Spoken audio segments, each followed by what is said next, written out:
la situation dans la normalité. Et vous garantissez aujourd'hui que leurs demandes seront vraiment entendues? Moi je le garantis, parce que sinon on n'aurait pas, on n'en serait pas là à ce changement-là. Et puis moi je vous dis que c'est pas un coup d'État, Lydia, c'est un coup de libération. On cherchait la libération, on ne cherchait pas à renverser ou quoi que ça, mais ce n'est pas un coup d'État. Voilà pour cet entretien réalisé par Nidia Paliakara.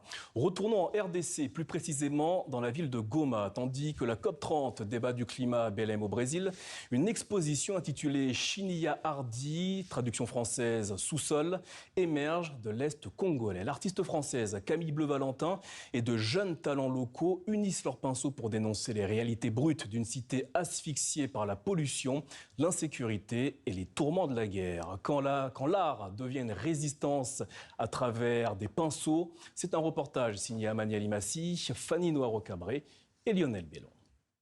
Quand on veut quelque chose, on en veut toujours plus. Quand on a du pétrole, on veut toujours plus de pétrole. Quand on a des terres rares, on veut toujours plus de terres rares. C'est une exposition qui veut interpeller, donner à réfléchir, dénoncer aussi le réchauffement climatique, la pollution et l'exploitation massive des ressources dans une région déjà éprouvée par les conflits armés.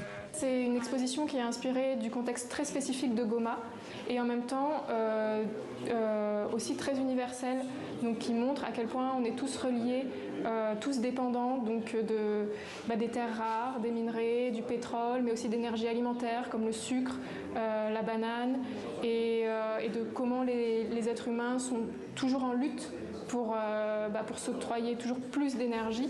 En collaboration avec des artistes de Goma, Camille Bleu-Valentin propose des installations immersives comme cette œuvre symbolisant le volcan Nyiragongo, une menace aux portes de la ville. Cette œuvre ici s'appelle Total Energy, mais Total avec un E, la Total Energy. Et c'est tout naturellement que le choix du nom de l'exposition s'est porté sur Chinia Hardy, qui veut dire sous-sol. Quand on parle de Chinia Hardy, c'est tout ce qui se passe sous le sol en fait. Sous le sol, il y a beaucoup de choses en fait. Il y a des gisements, il y a des minéraux, il y a du pétrole, il y a des racines, et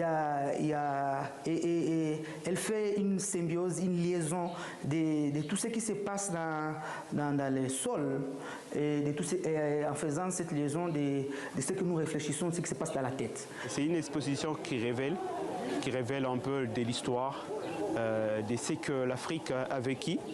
De ce que nous vivions ici chez nous, parce que même le problème que nous voyons ici chez nous, c'est dit à notre environnement, c'est dit à notre terre. À travers cette exposition engagée, se dévoile une région, le Nord Kivu, où les défis climatiques se superposent aux problèmes sécuritaires. Tout autre chose à présent, les sports avec la cérémonie des CAF Awards 2025 qui bat son plein ce soir et célèbre les talents du football continental. Avant d'y revenir et de vous donner le nom des lauréats de l'édition 2025, focus ce soir sur l'équipe nationale du Maroc qui donne au ballon africain une nouvelle dimension. Le Royaume a transformé ce sport en épopée nationale.